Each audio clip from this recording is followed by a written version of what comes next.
A onda de rebeliões iniciada em janeiro de 2017, com a conflagração da penitenciária Anísio Jobim na capital amazonense, aterrorizou a maior parte da sociedade brasileira.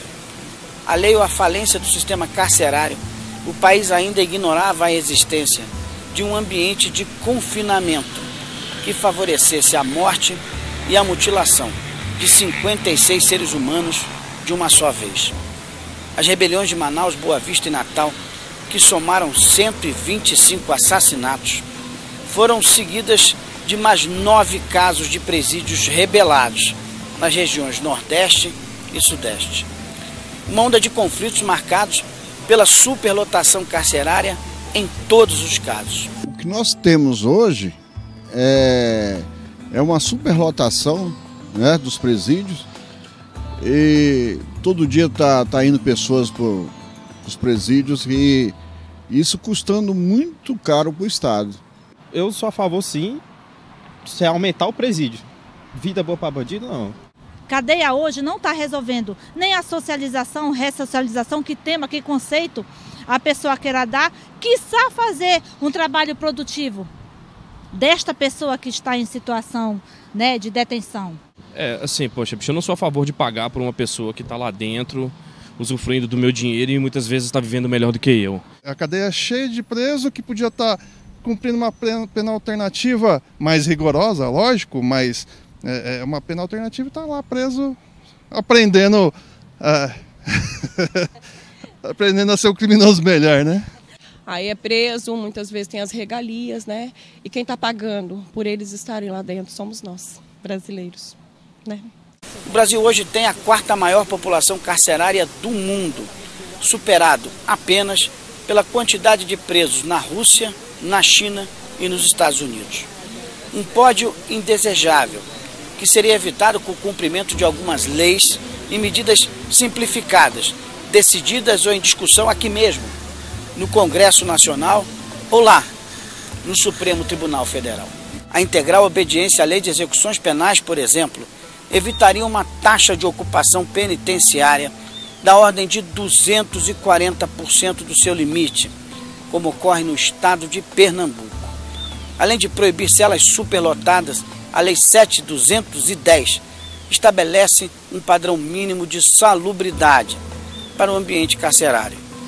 Mas como estamos falando de um país que estourou a sua capacidade carcerária em mais de 200 mil presos, a construção eventual de penitenciárias não serviria de solução para a superpopulação carcerária, pelo menos em curto e médio prazo. Constatação de condições absolutamente inaceitáveis de manutenção, que vão desde surtos de sarna, doenças respiratórias gravíssimas, a ingestão de água de esgoto e revezamento para repouso, para dormir.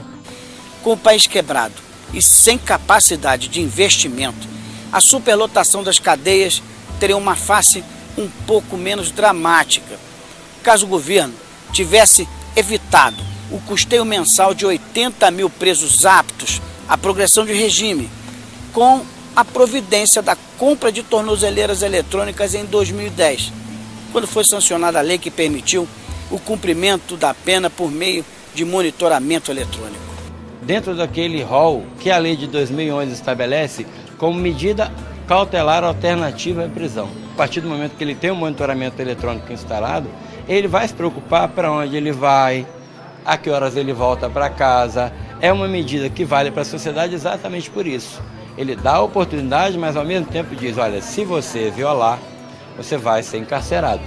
Noutra frente, desta vez, à espera de uma decisão do Poder Judiciário, repousa aqui no Supremo Tribunal Federal a confirmação de uma tendência de decisão que livraria a cadeia do destino de usuários de drogas no Brasil. 3 ministros já votaram contra a regra de prisão para usuários de maconha, mas um pedido de vistas interrompeu o julgamento que, iniciado lá em 2015, poderia ter posto em liberdade mais da metade dos presos por tráfico de drogas no país. Isto porque, segundo dados do Núcleo de Estudos sobre a Violência da Universidade do Estado de São Paulo, a USP, 67% dos condenados por tráfico de drogas foram presos com menos de 100 gramas de maconha, conforme compilação a partir de registros de autuações em flagrante. Para completar a lista de medidas que poderiam reduzir custos e produzir a redução da superpopulação carcerária, repousa lá na mesa do Congresso Nacional uma emenda constitucional que levaria a obrigação do trabalho para a rotina do encarcerado brasileiro. A necessidade que se tem hoje de baixar o custo de um preso na cadeia, que hoje custa R$4.000 por mês, e de trazer uma vida ativa e uma perspectiva de futuro para esse preso, se faz necessária. Mas o item C do artigo 5º da Constituição praticamente veta a condição hoje da legislação de fazer com que o preso venha trabalhar num trabalho forçado.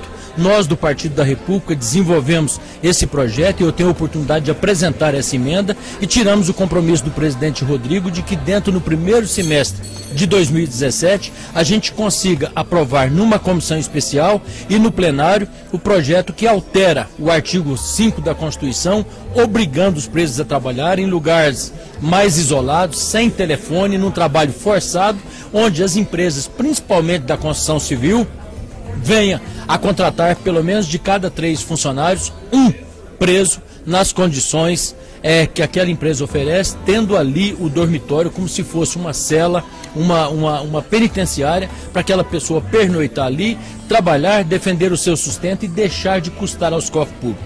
Visto que, segundo números do Departamento Penitenciário Brasileiro, o DEPEN, 7 em cada 10 presos são reincidentes, cumprindo pena no sistema prisional, ninguém pode negar que a crise do sistema é grave, mas curiosamente seguirá se retroalimentando em sua própria dinâmica, enquanto o governo brasileiro seguir sempre fazendo mais do mesmo.